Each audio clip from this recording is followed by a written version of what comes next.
Wights by Clayton Cozart. The brick of the cottage walls held in the light of the fireplace. The bricks were like a barrier of darkness against the cold of the long winter's night. The windows were covered in frost, as little lines of ice made a spider's web of labyrinthine patterns across the glass. Outside, a winter's storm was raging hard. Wind continued to blow against the walls, with small gusts of wind that blew through the cracks in the cottage walls, flickering the candles that sat upon the table. The grandfather clock once again sounded at the top of the hour at 9 o'clock. Sarah lay beside the fire, holding close a large quilt that her mother had made years before. As soon as the flames would start to flicker out, she would put more logs or twigs on the fire to keep it from dying too low. Being 13 and the eldest child meant more responsibilities around the house. Her biggest chore was to care for her younger brother, who slept beside her peacefully. Sarah didn't want Jacob getting too cold. He had just turned 10 and was a sickly, frail child. This winter, Sarah was worried that he would get sick again and not make it, just like her mother 2 winters ago. Jacob started to wake a bit. He had been asleep for about an hour. "Is it morning yet? Is Pa home yet?" he asked in a sleepy voice. "Shh, go back to sleep. I'll let you know when it's morning," Sarah responded while pulling away another blanket over her little brother. She desperately wanted sleep. Tomorrow was going to be another long day of work. She needed to keep the house in order as well as possible. The upstairs needed to be cleaned and ready for her father's return. Sarah's father had gone into town to try and get more supplies of medicine if he could find it. It was looking to be a long winter, and living this remotely in northern Maine was proving to be a challenge for the family of 3. Sarah stared into the fire, watching the flames dance back and forth, to and fro. The flames began to take a sort of shape in her mind's eye, and looked as if they were dancers jumping back and forth, making themselves known to each other as they leapt away and then back. The light of the individual flame, going from being bright to dark, was just jumping in and about, creating faces in the fire. Faces that took on strange shape and hue that looked back at Sarah. The flames with faces came with a feeling that spoke in a language of emotion, stillness and place that only the mind can interpret. It was a feeling of warmth and belonging, like all the family in her home, all at once, with all the cheer and love that they could offer. It felt like the way her mother used to hold her as a baby, like she was being cherished once again. The next thing she knew, she was waking to the dim sunlight peeking through the frost-covered glass that peered through the windows. The fire was all embers now, and Jacob was not there. "Jacob?" Sarah said loudly to no response. Sarah got up as quickly as she could and looked around the house. The storm was still falling snow outside, and no sign of letting up anytime soon. The cold was starting to really make itself known without the fire blazing in the hearth. Sarah put on her nearest winter's jacket and a pair of mittens that were laying on the table. She walked upstairs, looking around in the only 2 rooms that were up there. Sarah knew that Jacob liked to hide in their father's room sometimes, but the master bedroom was empty, and the study was empty as well. Sarah ran down the stairs and opened the door to a small bedroom that they shared. Empty. The whole home was empty. Sarah started to panic, but recomposed herself as she knew how to do well. She closed her eyes and thought about the situation, remembering the slightest of details. She thought, and then, yes! She didn't see Jacob's boots by the door. He must be outside. The thought made her worried that he had run off in search of their father, or some other insane fantasy that got into his head again. Sarah ran to the door and picked up her boots and slipped them on quickly. She put on her stocking cap, took a deep breath, and opened the front door. The wind blew snow inside the house and flung the door open just slightly. It wasn't as bad as last night, but the wind and falling snow made seeing anything a chore. "Jacob!" Sarah yelled into the snowy forest that surrounded the cabin. There was nothing. Nothing but the sound of the wind and a deep, empty silence that came with the winter forest. She turned and looked around in the wintry wood and began once again to feel the onset of panic coming back. "Stop and think," she told herself, and once again grounded her mind and thought about what to do. Footprints on the ground. Sarah looked into the snow, and on the ground saw boot prints leading away from the house and to the other side. Sarah continued to follow the boot prints in the snow and found that they stopped. They simply didn't exist any further, but there was no sign of Jacob.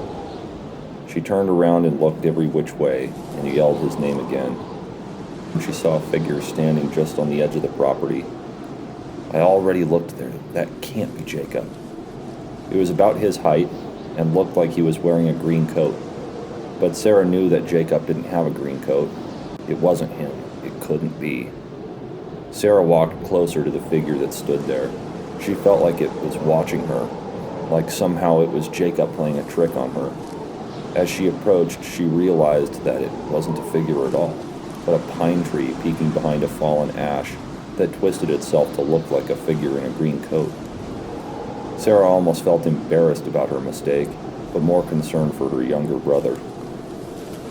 Sarah turned around to walk back the way that she had came, and there, standing right where she was standing not but moments before, was Jacob. He wasn't wearing anything other than his pajamas and a blanket he had wrapped himself in. "Jacob!" Sarah cried as she ran to him. He looked freezing cold as he stood there shaking. "What in God's name are you doing? You're freezing!" Sarah yelled as she grabbed a hold of him with all her strength. She was able to get him back inside with much effort. He needed to be practically dragged the whole way. Sarah struggled to get the door closed against the wind and snow. Finally, she was able to get to Jacob and sit him down near the fire. Sarah quickly built up the fire back up to its former glory with more tinder and dry twigs. Jacob just looked frozen and still, but slowly regaining heat. "What were you doing out there?" Sarah asked sternly. Jacob just stared into the warmth of the fire as if he was in a trance himself. "I was trying to see how the trees felt in winter," Jacob replied in a dim voice. "What are you talking about? The trees don't feel, they're just trees." Sarah was now frustrated and was expressing it with the tone of her voice. "You could have died, frozen to death if I wasn't around. Do you understand me?" "But remember what Mom said about the land and the trees out there?" Jacob somberly replied. "You feel it. I know you do, Sarah. I know you can see them. They're in the frost in the windows, the shaking pines, the Christmas tree." Jacob was now started with excitement. "No, enough, Jacob. I don't think you understand how selfish that was of you." Sarah was accustomed to trying to pull Jacob back from the fantasy world he seemed to inhabit. Jacob just looked back into the fire and watched the flames dance again. The day went on with more scrubbing of the upstairs floors.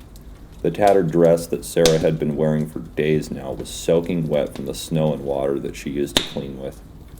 She went back outside to gather more firewood from the woodpile, and then went on stitching more worn-out clothes for the family. It was all just tedious, busy work. That's all Sarah felt like she did. Work her fingers to the bone just to please her father and keep her brother alive. The sun was starting to set. It just seemed to get a bit darker than the rest of the day, which was dark anyway. The last element of sunlight that pushed its way through the clouds lit up the ice and frost that covered the windows. Sarah looked up from her arduous task of sewing this evening. She looked up at the window and saw again something her mind's eye could only understand. Reflected in the dying sunlight in the window was a face outlined in frost and ice. The trees behind the window made shape of a long slanted eyes, two pointed ears extending outward toward the edge of the window. The green of the pine gave the face a long pointed beard and a deep wide grin. Sarah thought it looked like how she always imagined a goblin to look like in one of her old storybooks. The feeling of being looked at was not hostile, nor frightening, nor was it kindly. The face and its presence that it carried with it just seemed to be, almost like it was a part of the land itself, and not unfamiliar with Sarah and her mind.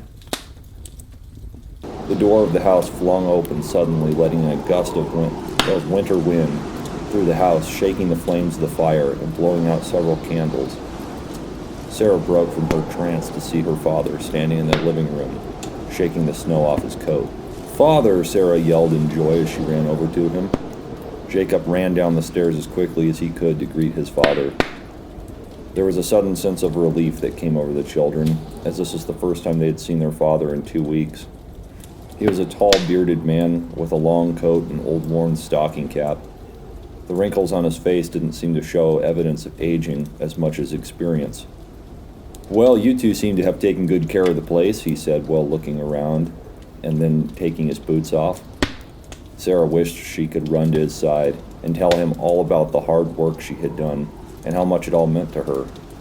She definitely didn't want to tell him about Jacob running off all of a sudden like he had. The three of them sat in the living room close to the fire. The flames were burning brightly, and the room felt like it had a glow of warmth that it hadn't had when it was just Sarah and Jacob.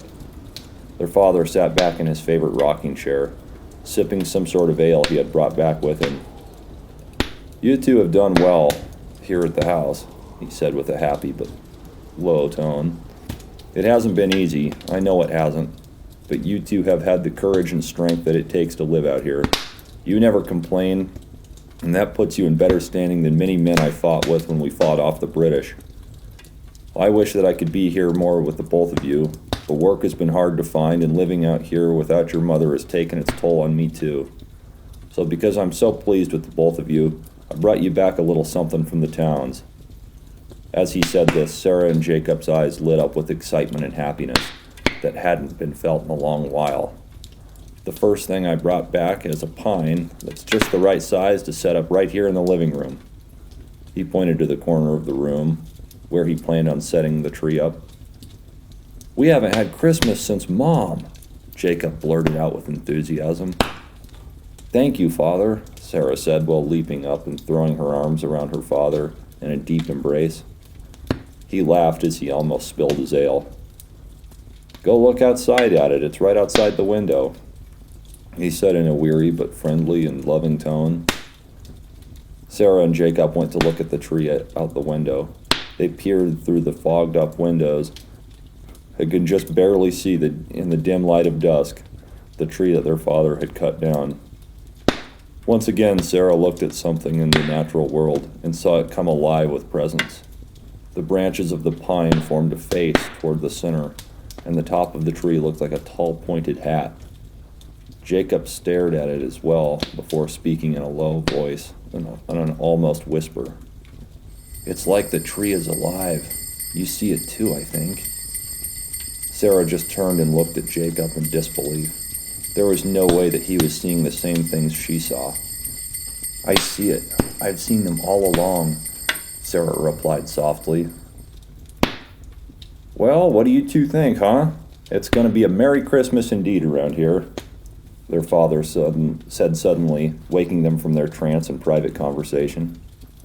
"It's amazing," Jacob said back enthusiastically. Sarah didn't know if she should tell her father about what she was seeing. It didn't seem right. Maybe it was some devilish thing playing tricks on their mind. Maybe it was witchcraft. Sarah tried not to think about that, and instead walked back over to the fire. "I love it, Father. I think it will be a Merry Christmas worth remembering," she said calmly. Her father looked at her and could tell that there was something not quite right in her voice. He could tell that she saw something out there and that something wasn't right. "What's wrong, Sarah?" he said while looking at her, attention being given to the fire. "You saw something, didn't you?"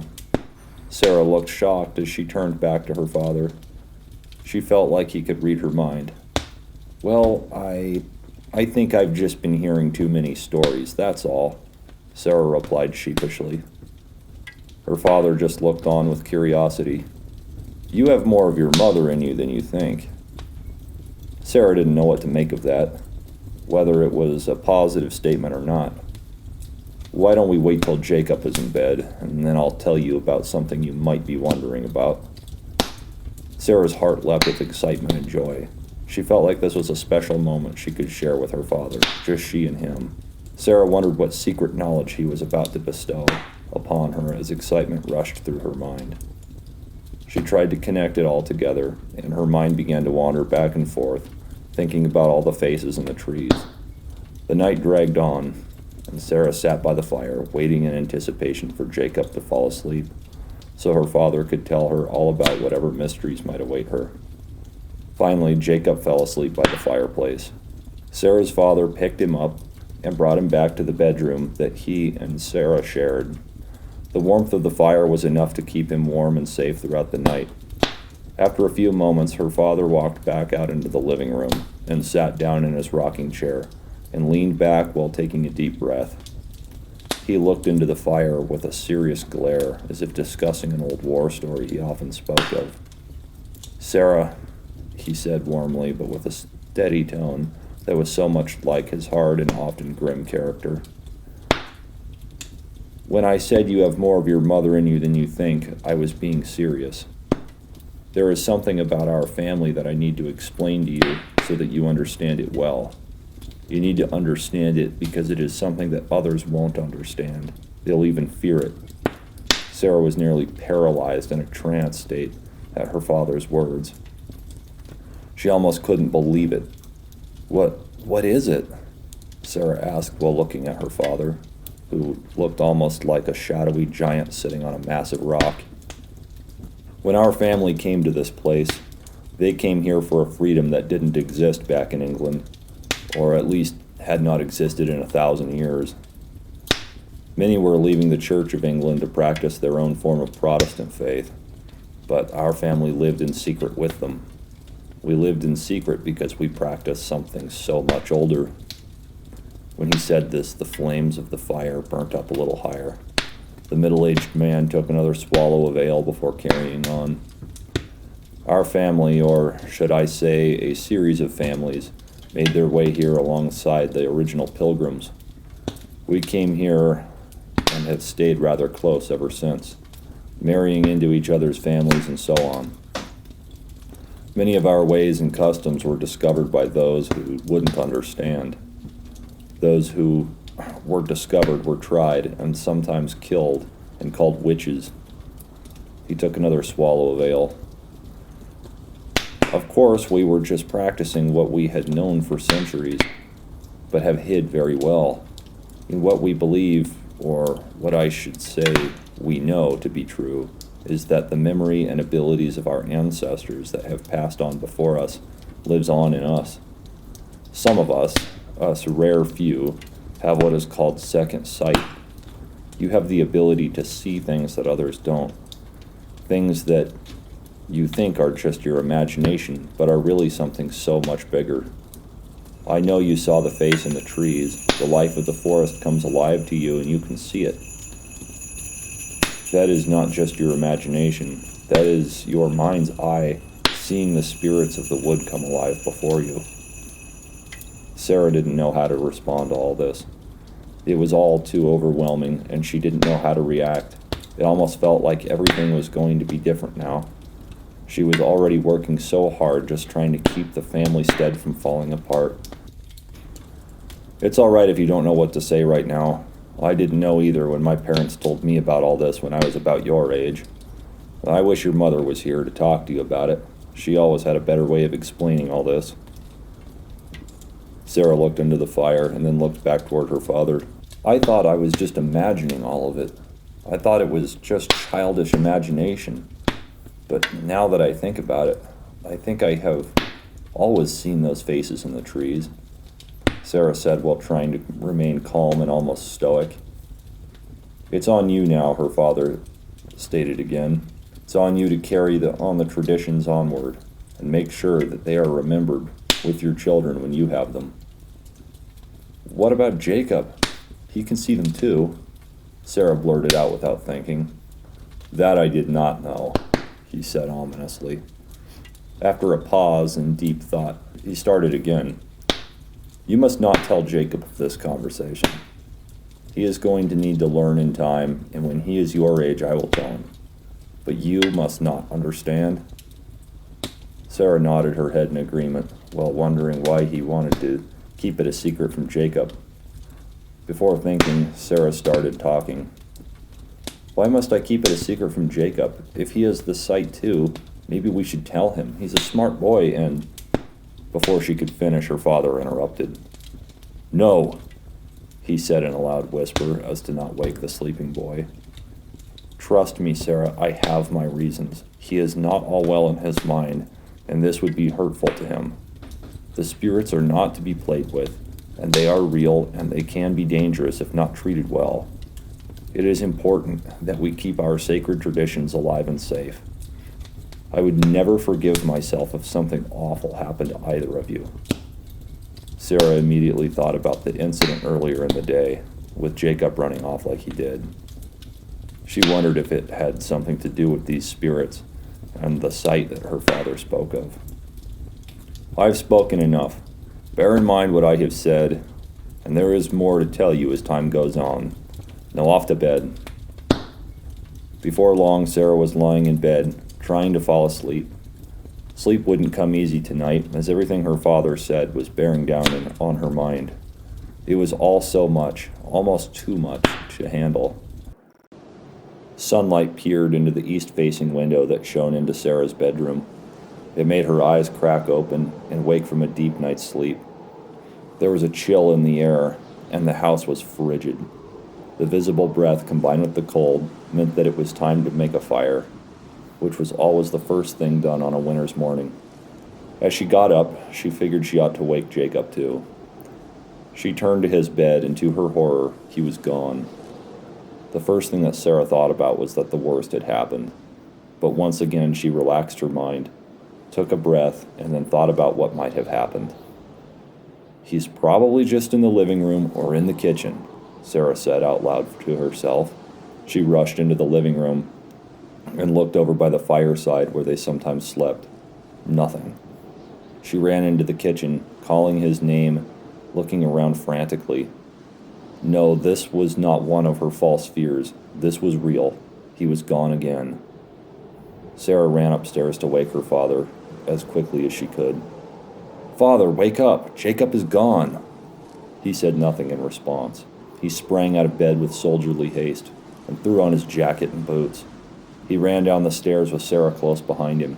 He ran to the mantel and grabbed his musket. Do you have everything you need? We're going after him. He shouldn't be too far. This is the first time her father had spoken this morning, and the tone of voice sounded like deep rolling thunder from an approaching storm. Yes, I've got everything, Sarah stated while standing upright, looking her father in the eye. As they walked out the front door, the first thing what they noticed was the calmness of the air, unlike how it had been all week. The sun was shining bright in its early morning rays. The light reflecting off the snow made it uncomfortable to see. Fortunately, it was no longer snowing, and the tracks that led away from the house were clearly visible. Nothing needed to be said, so the two of them remained silent, listening for anything that might lead them to Jacob. Every sound of snow falling off the tree limbs, landing on the snowy floor, made them think Jacob was there, or just behind a bush or bough. Sarah wondered if she should tell her father about how Jacob had run off just the other day. Father, wait, I need to tell you something about Jacob, Sarah said timidly, but with a tone of worry in her voice. The man stopped. He had the look of a hunter out to get his prey. Jacob ran off while you were away. I found him on the other side of the house. I ran around trying to find him. I didn't tell you because I thought you'd be mad at Jacob and I. Where was he when you found him? He responded quickly, ignoring Sarah's emotional plight. On the other side of the house, where the garden is. They quickly made their way to the side of the home where he was found last. The snow was almost a foot deep, and more in other areas. The snow made it very hard to run and get anywhere quickly. Sarah pointed to the strange tree that she had seen when Jacob had disappeared. He was over there, by that tree, sort of. I thought it was Jacob at first. It sort of looked like him, but it wasn't him.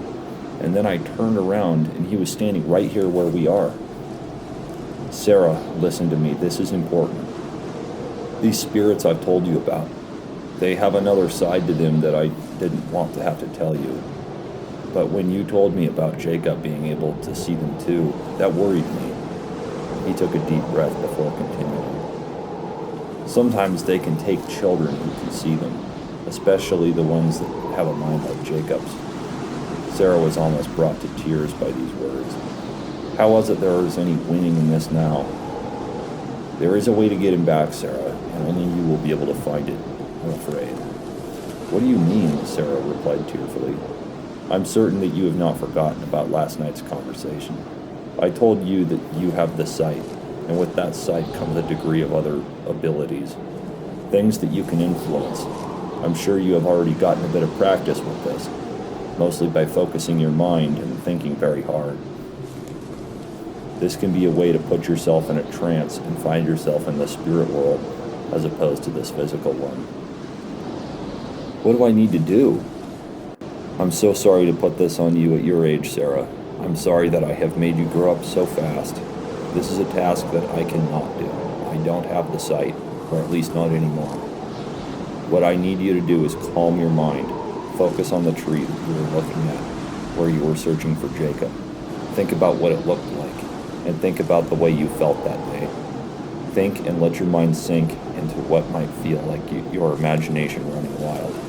Sarah did as she was told. She did what she was accustomed to when she told herself to calm her mind. She relaxed in the face of the circumstance and closed everything else out of her mind. She took a breath and looked to the tree. Sarah knew her father was behind her, and she paid him very little mind. There was nothing but the tree. There was nothing but the natural world. Not even she was there, just the trees. Sarah just let it all happen, giving in to whatever this other world would throw at her. It all seemed like being given a key to her own house. It was a wonderful and fantastic feeling, but at the same time carried with it a sense of fear. Sarah allowed this feeling to overcome her, and she stepped forward into the forest. The forest stretched onward, and every view in between trees and branches and leaves looked like worlds themselves. Onward, every opening in the trees and every bank of snow looked like an ever-extending world. Sarah stopped thinking about all these things she was seeing and just focused on finding Jacob. She put it into her mind that he was going to be found. She set her intent on finding him, and that would be all right if she had just gave it a genuine effort. Sarah walked with her eyes shifting to every tree and limb, looking at every face that was shown in the trees.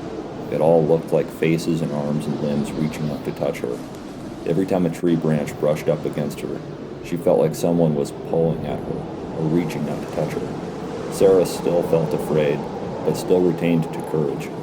She kept in mind the words of her father, and remembered the way that her mother once held her and told her that there was no reason to be afraid. Sarah thought back to her mother. It made her sad to think of her, but at the same time, in her longing and pain, her mother's words came back. Don't be afraid. Fear ruins everything. If you fear, you lose. Sarah felt strength to press onward to find Jacob. It was as if she wasn't just steps into the forest from her own home.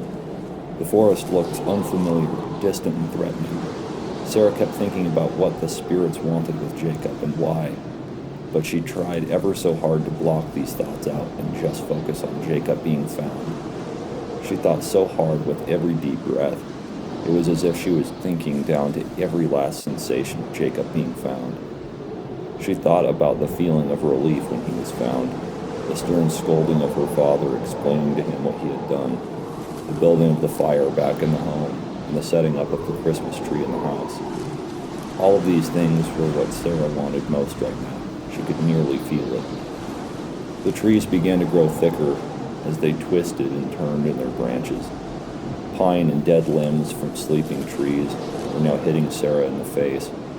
The pines had a life of their own, and they reached out at every opportunity to hit her right in the face and snag at her jacket. The birch, ash, and other woods who were asleep for the winter were now awake with sudden surprise. Their limbs seemed to be shaken out of their slumber with the falling snow. The gnarled and twisted faces peered in through every snowbank, living pine and fallen tree. Faces in the snow laughed, as faces in the trees looked on with horror. Finally, she made it to a forest clearing. There was a circle of trees that surrounded her. She felt enclosed, surrounded by an invisible presence that was neither friend or foe, good nor evil.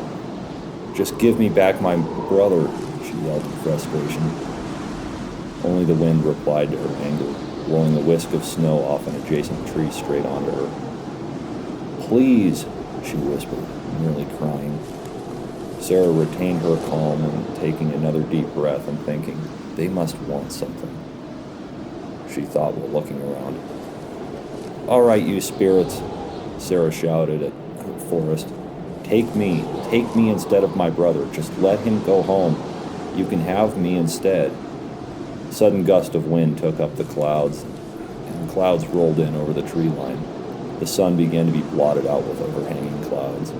Sarah heard a voice. She thought it was the wind at first, then just her hopeful imagination. "Sarah!" the voice shouted. She recognized the voice. It was Jacob. Sarah yelled back and pressed onward through the snow. The cold was starting to set in again, and now she was really desperate.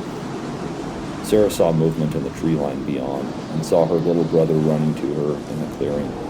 They embraced the moment they got to each other. Sarah held on tight to her little brother, trying to keep him warm. He was freezing cold and shivering. Sarah felt his forehead and felt like she was touching ice. She knew that if she didn't get him home soon, he was going to die. She tried to drag him into the forest, back the way that she had come. Jacob was hobbling along and holding on to Sarah, who was walking as quickly as possible through the snow. She looked at the ground, trying desperately to follow the tracks that she had made in her journey here. The blowing wind of the soon-to-come snowstorm was covering it all quick. Sarah pleaded with Jacob to stay alive and pleaded with the spirits to let them pass. Through the tree line there was an opening. Sarah saw it, her home. It was the same opening in the trees where she had started her journey. She made haste with Jacob clutching behind her. It was so close, yet so distant. The more she raced to the clearing, the further it fell away behind the veil of trees. Sarah knew that this was yet another game the spirits were playing on her. She knew now that her only weapon was to focus and set the intention of what she aimed to do. The moment she took a deep breath and thought about it, they were there. The two of them burst out of the tree line, gasping as their father ran over to them, shouting with surprise and joy. He picked up Jacob and ran him inside, Sarah pursuing just behind. Sarah ran over to the fireplace and quickly built the fire up to a massive blaze. She threw every branch she could find onto the inferno, which heated up the whole house. Jacob was set down next to the fire and given every blanket in the house. Sarah and her father sat in silence next to Jacob as he slept next to the fire. Slowly his body heat and breathing returned to normal. "You did well, Sarah," her father said, leaning back in his chair. There was a sense of relief throughout the whole home as the three of them relaxed after what had taken place. Sarah looked back at her father, and she put her hand on Jacob. "I told them to take me instead and spare him," she said solemnly. "What did the sight tell you?" he asked in a calm and calculating manner, unlike how Sarah had anticipated. "I was standing there in the clearing. I was desperate. Everything in me told me to say it, to just let them have me and let Jacob come home." "I think they just want to be recognized," Sarah's father spoke again. "Me and your mother got into a similar circumstance on another plot of land. Once we both stood in recognition of them, they stopped stealing from us and making the milk sour." "Are they going to take me?" Sarah asked, trying not to shake with fear. Her father got up and walked into the kitchen and prepared a bowl of porridge and a cup of ale, all that he had left. He walked back to where Sarah was sitting by the fire patiently. "Take this. Stand by that tree you told me about and offer it to them. Let them know you see them and ask for friendship. That's all I know of what your mother once did. I don't know how but the right words. They must come to you. That is all I know." The sun was starting to hang low in the sky again, casting strange shadows through the overhanging clouds. Snow was falling, and the clouds were getting darker by the moment. The outside world felt dark and foreboding, like monsters and demons were out there. She took her courage with a deep breath and walked out the door. She pulled herself through the snow, nearly spilling the ale several times as she made her way to the tree. There it was, still feeling alive and bursting with energy and presence. Sarah tried not to notice the faces that were looking back at her from the branches, but they wouldn't let her have her way. Sarah stood by the tree and took the porridge out and put it on the ground near the base of the tree, and then held the ale in both hands. "Spirits of the forest, this wild wood," she said with sudden enthusiasm, almost like the words came rolling off her tongue as if possessed by a long-dead poet. "I know I have offered myself in my brother's stead, but we are just a simple family, trying to make our way in the world. We as a family recognize and respect your existence, and we seek friendship between us in the future. Let no hardship or ill will stand between us." Sarah then poured the ale out on the ground around the bowl of porridge. The air began to feel a little bit more clear. The harshness that surrounded her previously seemed to recede bit by bit. Sarah turned around and walked back to the door. Snow was falling hard, but the wind stopped. There was now a sense of calmness and peace, as the only sound that could be heard was her footsteps in the crunching snow. Sarah opened the front door of her home to find her father standing by the door awaiting her return. Sarah handed the bowl and the cup back to her father. "It's done. It worked. Things just feel better." Her father took a deep breath and then a sigh of relief. "Only you could do it. They wouldn't listen to me," he said with a smile. That was the first time she had seen him smile in a long time. Jacob was now awake, but the sun was now gone. The fire roared in the fireplace, and the candles were lit around the house. The tree had been set up in the living room, and the home felt warm again, like all was right with the world. "We should make sure to honor them at this time of year," Sarah said while looking at the tree that stood in their living room. "Well," her father replied, "what do you think the Christmas tree is all about?" Just in that flash of a moment, did Sarah understand, as she looked at the tree with the knowledge that she now possessed. She understood what it all meant, and now it was up to her to carry it on.